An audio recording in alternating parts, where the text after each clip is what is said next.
Hey guys, welcome back to the channel. It's your boy Knifeface, getting ready to bring you my Spider-Man Into the Spider-Verse review. I'm so excited. It's one of my most anticipated films of the year. Being a huge Spidey fan, I've been looking forward to this. I just came fresh from the theater from seeing it. And yeah, we're going to keep this short and concise, hopefully under 15 minutes. The first 5 minutes is going to be non-spoiler. After the 5 minute mark, we're going to dive right into spoilers. So hopefully if you've seen it, you can stick around for that. But first, I'm going to give you my overall impression and thoughts on the film as well as my rating. So yeah, let's get right to it. So Spider-Man Into the Spider-Verse, it's been receiving overwhelming praise and hype. So my hype level was right through the roof for this one. Yeah, and guess what? It exceeded all my expectations, guys. I absolutely love this film. Oh my god, it's near perfect in my eyes. It's like perfect. It has everything a Spider-Man fan, any comic book fan in general would want. And the animation is spectacular. It's amazing. Yes, pun intended. It's all those things. The best looking animations I've ever seen. Very unique looking. It's like a comic book come to life, just thrown into the big screen, and they just really pop at you with the colors and the speech bubbles. And it's just, I love how stylistic it was. And this is easily, to me, the best Spider-Man film I've seen. Yes. And give you my quick stance on the Spider-Man films overall. I love Spider-Man 1 and 2, the Sam Raimi films. I love them.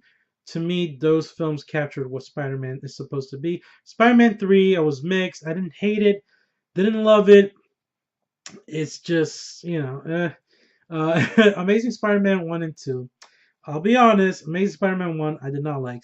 Amazing Spider-Man 2, I absolutely despise. I feel like that just ruined everything about Spider-Man, about the character. It's just overbearing. It was just too much. They tried to do too much, and it just failed spectacularly. I know there are fans for the Amazing Spider-Man films, and that's fine. I respect their opinion. If you do like those films, we're just gonna have to agree to disagree. But I feel look, those films were just terrible in my opinion. I like Spider-Man: Homecoming. I like the reintroduction of Spider-Man into the MCU with Tom Holland.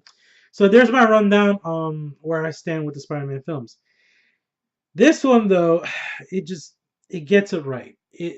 And this is being a Miles Morales origin story. It was something I was looking forward to so much because I was so intrigued with his character, especially after playing the Spider-Man game. I really wanted to tap into his origin, see what he's all about.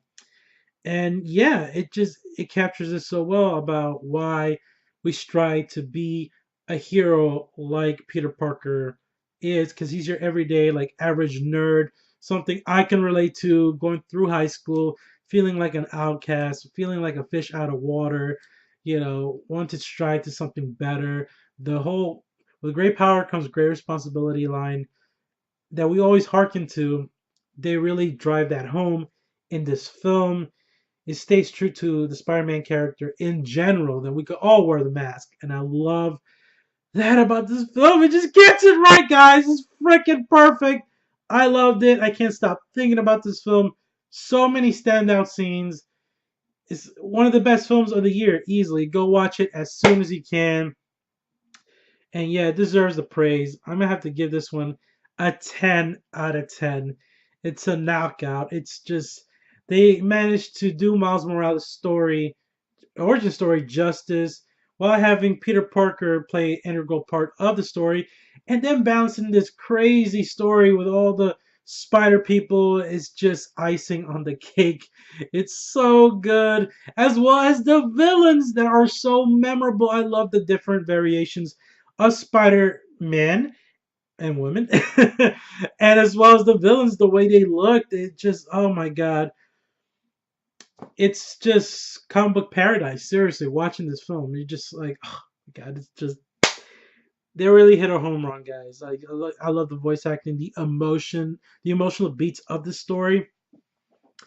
I connected with all the characters. It's just it has everything, guys. Has everything for everyone. Go see it as soon as you can. You're seriously missing out. Like the great Stan Lee would be proud looking down on this film. Man, may he rest in peace. That's how good it is, guys. So damn good. I get a little emotional just thinking about it, like everything I just saw. It just wow, I'm floored. It's amazing. So there you have it. There's my quick non-spoiler review. It's a 10 out of 10. Please go see it. If you're a huge Spider-Man fan, a huge comic book fan, nerd, what have you, you will love this film. All right, so let's dive into spoilers. I love the introduction to this film with the comic book stylistic logos like Columbia Pictures, Sony Animations, all that stuff. How it starts flashing into the animation style, and I love that. So unique looking with the comic book strip line, the boxes, the speech bubbles. Loved all that. Like I said, an actual comic book come to life. It's amazing how they did this. Very stylistic, very just eye popping visuals. And yeah, I love I love the introduction of Peter Parker. Uh, that's one thing they handled so well. It was very humorous with the exposition intros with each Spider-Man character was so good. Like Peter Parker's like, yeah, you know me, I'm your friendly neighborhood, yada yada yada. They have a cereal box after me, a popsicle. I saved the city, and I love that they reference out of all the live action films, guys, they reference the Sam Raimi Spider-Man films because he kisses Mary Jane Watson upside down. Spider-Man 1, they show that here. And Spider-Man 2, when he stops the train, with the webs, like, that's Spider-Man 2, guys. Spider-Man 1, 2 will reference not only that, but then he does the infamous Peter Parker emo dance that people still shit on to this day. I know it's silly, it's ridiculous, but I love that they included that. And he starts doing it like, yeah, and I did this too. Get on up. And he just starts dancing. I love that. Was laughing my ass off hysterically. So yeah, guys, I'm just saying, out of all the live action Spider-Man films, they chose to reference the Sam Raimi, and bravo, guys. That's the way to go. Yeah, I love that they did that. But yeah, the direction this movie takes was very surprising. There. I'm gonna just dive into the emotional part of this film that actually moved me to tears. And spoilers, by the way, we're in spoiler territory. All right. So is the fact that Peter Parker dies in this film. In Miles Morales' world, he dies. He gets killed by the Kingpin, and that was so heartbreaking to watch. Seeing a world without Spider-Man, it left me like that feeling when Stanley passed away. That feeling without we live in a world without Stan Lee, the creator who brought us, all these great comic book characters, and it's sad. It just I was actually I was moved to tears, guys. I was crying. And then that Stan Lee cameo. Stanley has a cameo in this, and it's probably his best one, in my opinion. That's the part that really hit me hard, guys. I was crying. I ain't gonna front. It's kind of hard. I don't want to think about it because I get emotional. But what he says to him, like, I think any costume can fit or something like that. You just have to make it fit. When Miles buys a Spider-Man costume, God rest his soul. Rest in peace, Stan Lee. Excelsior. Sorry. That was great. The way they did that was very fitting. Whew! Damn, this movie is perfect. That's why it really struck an emotional chord in me watching this film. And Peter Parker dying, that's something no one can fathom. When they did that, I was like, wow, I can't. I was just in shock, guys. But of course, there's a multiverse. So Peter Parker does come back, as an older Peter Parker, and I love his introduction, like, because the Peter Parker in present day that got killed in Miles Morales' world, he was doing it for 10 years. He's Spider-Man for 10 years. The one in the other multiverse, I guess I'll call him the older Peter Parker, the lazy Peter Parker, I guess. Yeah, he's been doing it for 20 years, and he was married to Mary Jane. Aunt May had died, and I love that rerun, that recap. I love how they do that with each character that gets introduced. We'll get to that, but yeah, and they didn't work out. Their relationship was in turmoil because he didn't want kids, and yeah, just something that happens a lot, with couples. That's usually the one thing that can make or break a relationship or marriage is the kid factor, and I love that they tapped into that. It just made it so realistic and just relatable in general that they chose to go down that route. Yeah, and then with Miles Morales, I love the way they handle his origin story. I love, this kind of like that he likes his dad, he respects his dad, but he looks up to his uncle more so because he's more laid back and cool, and then they do graffiti together. And that's how he got bit by the radioactive spider. And then we get introduced to that amazing, just visually mind blowing battle with Spider-Man and Green Goblin, who is like a legit goblin monster in this, and I love that. I love the fact that Miles Morales goes to like this preppy school, so he just doesn't fit in. He rather go to his local neighborhood Brooklyn school, and yeah, it just all those things. The way Gwen Stacy, her hair gets ripped off. Yeah, like all that was handled so well.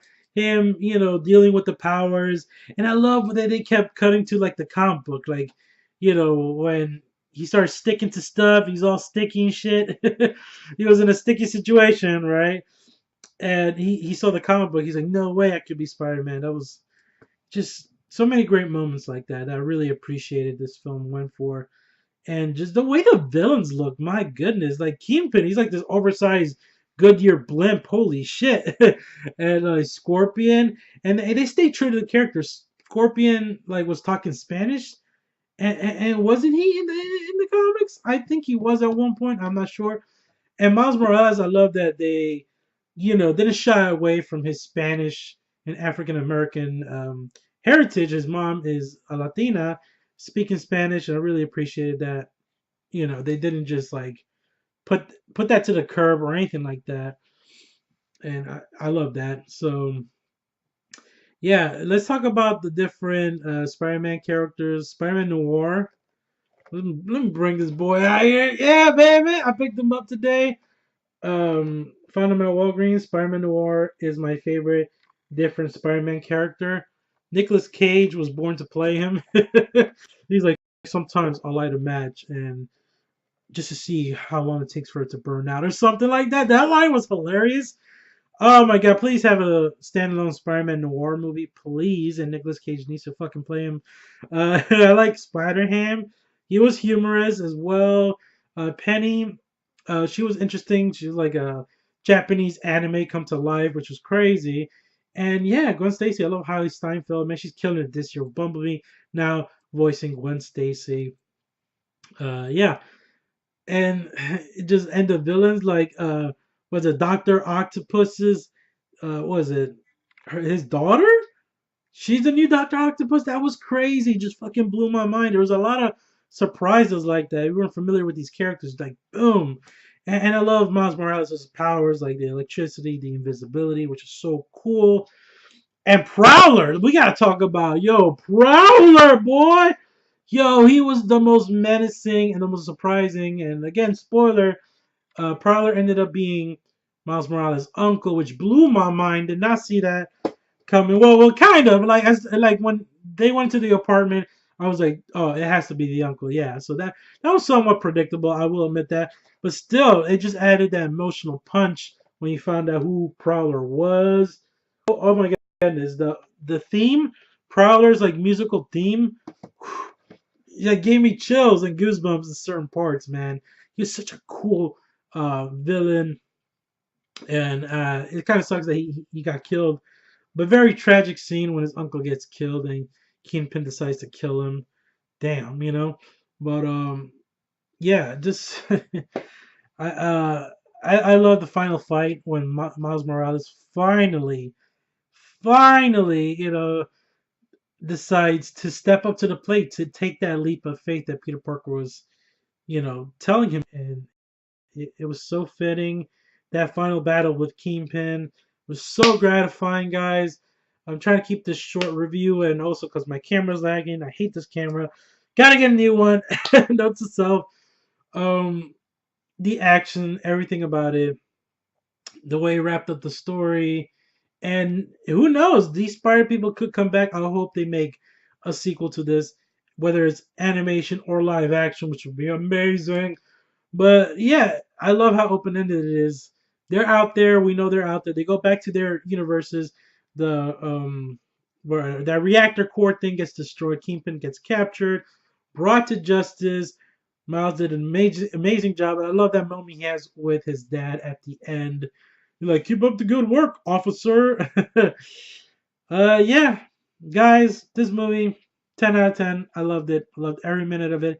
Can't wait to watch it again. I will probably go watch it again. Hopefully, maybe this weekend. Um, yeah, if you've seen it, definitely go see it again. But anyway, that's gonna wrap it up, guys. I loved it. Post your comments down below. Let me know, what did you think about Spider-Man Into the Spider-Verse. Did this live up to your expectations? Do you think it's the best Spider-Man movie ever made? Where does it rank up among your Spider-Man films list? Who was your favorite Spider-Man character in this film? Who was your favorite villain? My favorite villain in this was definitely Prowler. He had the best like action chase sequences. And my favorite Spider-Man character, of course, was Spider-Man Noir. Let me just throw them up. Throw up the pops right here. These two characters were standouts, and yeah, they did an amazing job with the Miles Morales origin story. I couldn't be happier.